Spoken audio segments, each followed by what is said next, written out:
Okay, you guys, you are owed like the most glorious update. So we'll see, because I have no idea how much fun memory I have. So I'm now currently in Italy, and it's been a wild ride stepping into the feminine and just the flow of what could happen. Seeing as this original trip was just to go to a Kundalini training in Rishikesh, and it's taken me all over France. And so I got invited to this woman that I follow on Instagram. I wanted to go to her retreat in France like a while ago, and then I told her I was gonna go, and then I was like, never mind, I can't go anymore because I'm gonna go to India, and it's just not financially a thing, and so I bailed. And then I was in India, and then I got sick, obviously. And then from there, I was like, okay, I'm going to go to France because I almost died. And then when I was in this liminal space, literally the goddess was like, go to France. And I was like, oh, okay, shit, I guess I have to go to France. So I go to France, and then she reached out to me. She's like, I don't know if this like where you're at, and I'm just like hopping from Airbnb and like slowly running out of money. And then she's like, I don't know where you're at, but like this is the retreat, like do you want to go again? Like I'll offer you like a little bit of a deal, like a little bit of a trade.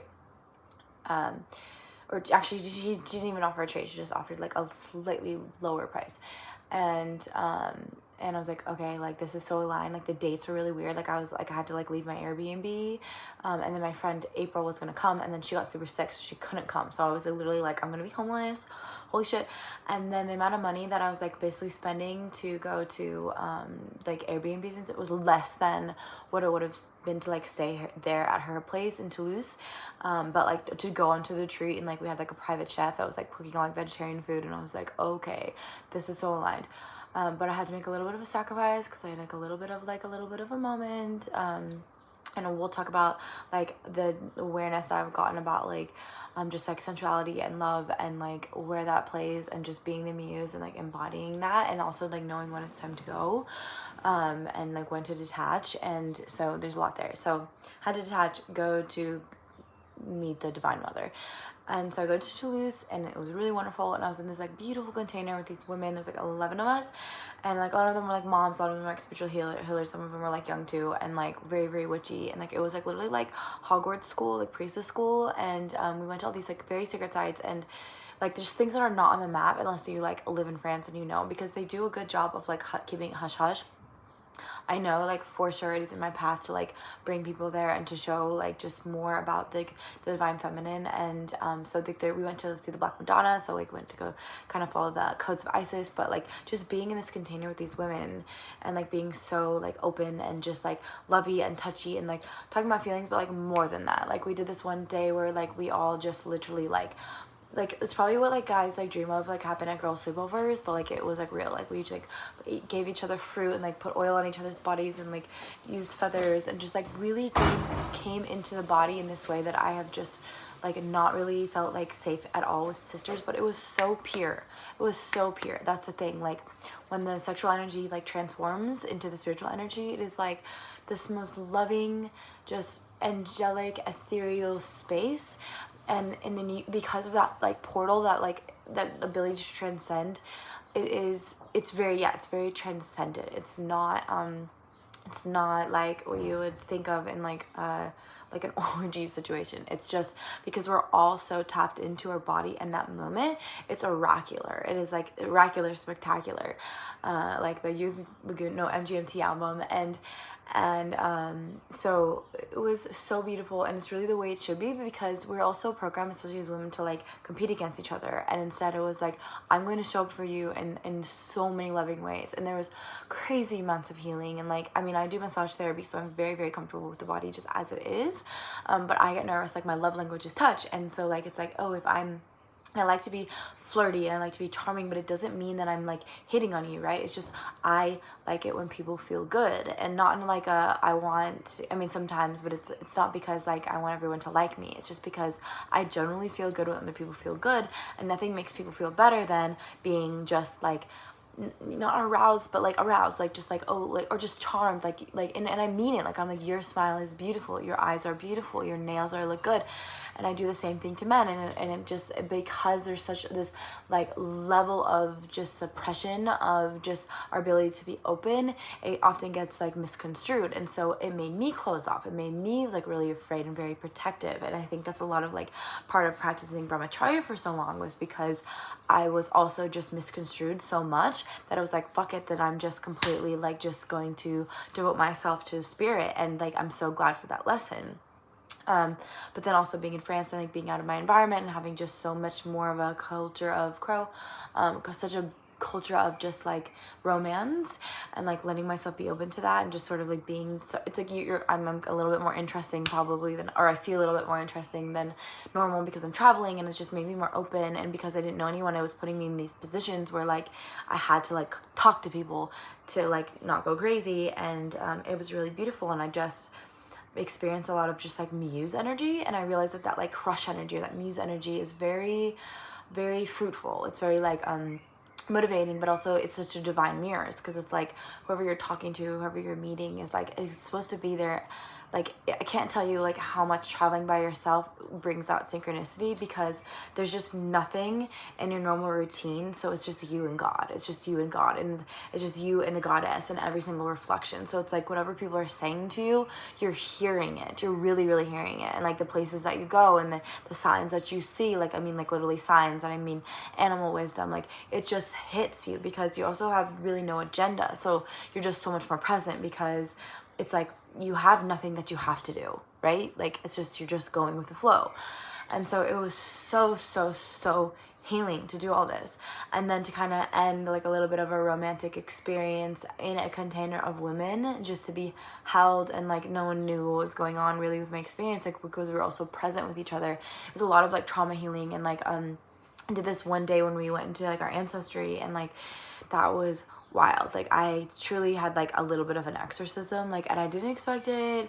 And like I don't usually like cry in front of people, because I usually hold space, and so even if I'm like not supposed to hold space, I just can't help it. I'm just so aware of how everyone else is feeling and interacting with the energy. And I was like, no, be held, like let it out. And I was so resistant to it that it started to come out like literally like visceral, like gagging. I was like, oh, like I have to purge. And then I went to this crazy transcendent experience where I saw like all these past lives, and just all the ways that the women in my life and in my lineage have been suppressed, and how that comes out into my body as fear. And it was so holy to just let it go, to drop it off. And so that's also why I'm like so on fire right now, to like experience and like kind of give that healing back in ways that like I haven't always experienced.